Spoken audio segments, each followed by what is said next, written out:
E tem o Terrence Malick, que é um cara que conduz a narrativa de uma forma muito lenta, muito tranquila, muito musical, mas ele traz filosofia nos filmes. E ele te coloca para pensar. Tem uma cena de um filme dele chamado Cavaleiro de Copas. E essa cena foi uma das coisas que mais me marcou na vida, de um Cavaleiro de Copas. Conta a história de um diretor, de um roteirista de cinema. O filme não é linear, o filme vai mostrando flashes apenas. E o filme é com aquele ator que fez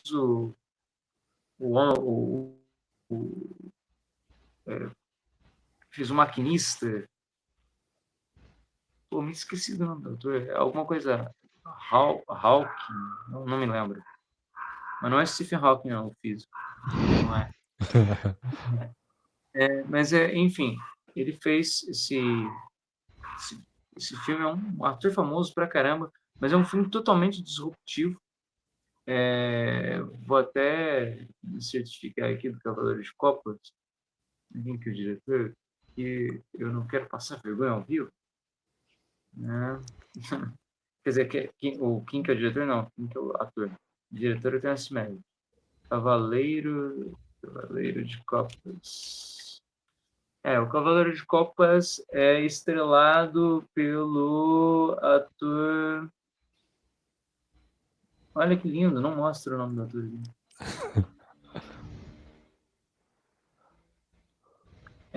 Ethan Hawke, Ethan Hawke. Fez o Batman, eu acho. Deixa eu ver aqui também, peraí.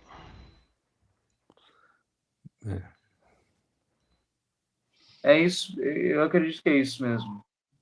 É o cara que fez o Cavaleiro de Copas, foi o Batman, num desses filmes bem famosos. E aí, cara, o negócio desse filme mostra a vida de um roteirista, e esse roteirista ele tem essa coisa meio de não linearidade. A gente está acompanhando a vida dele, a gente está acompanhando as coisas que vão acontecendo ao redor da vida dele, e tem uma reviravolta, que é um momento que alguns assaltantes invadem a casa dele. Quando esses assaltantes invadem a casa dele, ele é um cara que mora numa casa bonita, num lugar hiper privilegiado, na beira da praia, coisa linda, na Califórnia. E aí é uma casa de altíssimo. Mas ele tem uma sala minimalista. Ele tem uma TV na parede, duas caixinhas de home theater, e ali tudo mais, um sofazinho, legal. E aí o assaltante entra na casa dele, e aí ele chega, os assaltantes estão tirando o aparelho de DVD da televisão, e aí começam a bater nele. Cadê o cofre da casa? Ele não tem o cofre, eu guardo no banco. Não, e o resto das coisas da sua casa? Ele, não, eu tenho essas coisas. Aí o cara joga o aparelho de DVD na cabeça dele e fala: pô, cara, tu tem menos do que eu e mora nessa casa e mora nesse lugar, e tem esse estado, tem essa vida, né? E você tem menos do que eu, cara. Tu é um fracassado. E ele fica pensando sobre isso o filme todo. Porque ele realmente é um cara que tem muita grana, tem muita coisa, de conquistas, mas tem poucas lembranças da vida pela qual ele passou, né? Então, esse é um dos motivos de eu colecionar filmes, né? Atrás de mim tem uma coleção de filmes, você vai ver umas garrafinhas, algumas coisas assim, e eu me meto que são os lugares onde eu passei, são os filmes que eu assisti, é a relação que eu tenho com, não com os objetos, mas com o momento da vida que eles me arremetem. Então, e não é pelo valor financeiro, né? É por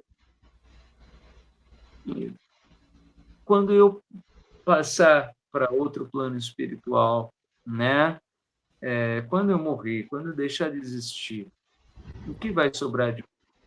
histórias. Histórias que as pessoas contam sobre mim, as pessoas que conviveram ao meu redor vão falar: olha, o Danilo era assim, o Danilo falava desse jeito, o Danilo gostava dessas coisas. Mas se tem um pouquinho de mim que você pode entregar para as pessoas depois que eu me for, aí as pessoas vão falar: olha, Danilo gostava muito desse filme, poxa vida, olha só.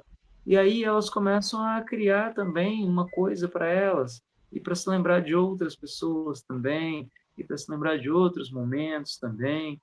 Então eu tenho a ideia de que eu guardo e coleciono essas coisas porque elas fizeram parte da minha história, da minha vida, e a minha vida ela não é perpétua, ela não é eterna. E quando ela se findar, isso aqui vai fazer parte da história da vida de outras pessoas. Pode ser só um monte de lixo, e as pessoas, eu vou jogar fora esse monte de coisa, mas vão se lembrar que eu guardava essas coisas com carinho.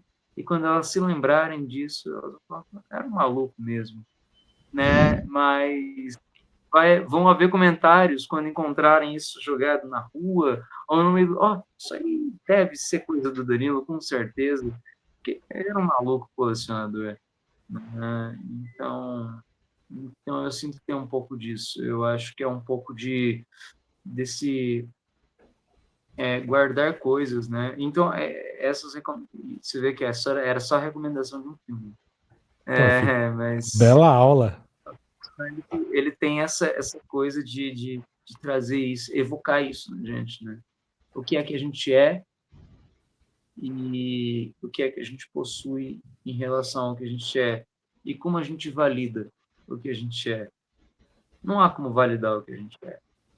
A gente é as histórias que a gente conta. Eu posso tentar me validar de inúmeras formas, dizendo que eu sou um cineasta e que eu faço filmes e que eu sou mega importante.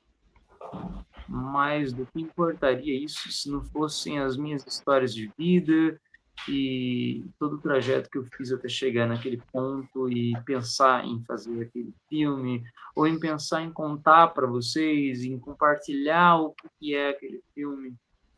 Por que eu estou compartilhando um filme? Por que eu estou contando uma história? Por que eu acho importante contar uma história? O que me leva a fazer isso é o que todo mundo tem, é o medo de morrer, né? A gente tem medo do que vem depois. Eu não sei o que vem depois. Então, não sabendo o que vem depois, eu quero deixar um pontinho no mundo para que as pessoas possam olhar depois que eu me for. Ele pensava assim, olha só que legal, né? Um fragmento de mim ficou nesse mundo, porque eu não. Então, talvez tenha mais medo nos meus filmes de parar de existir, porque eu tenho medo de parar de existir. Eu acho que o meu medo de morrer é parar de existir. E eu sei que se eu tiver essas coisas, se eu colecionar essas coisas, e se eu colocar o meu coração pulsante dentro de um filme, numa tela, para que as pessoas assistam, eu não, eu vou continuar existindo com uma ideia. Então é medo. É único e exclusivamente o puro medo do que vem depois. Eu não sei. Eu não sei. Eu queria ser eterno, mas eu não posso. Mas eu posso construir uma coisa que pode durar bem mais tempo do que eu, né? Bem mais tempo do que a vida humana. Tem filmes que a gente assiste hoje que são de 100 anos atrás, né?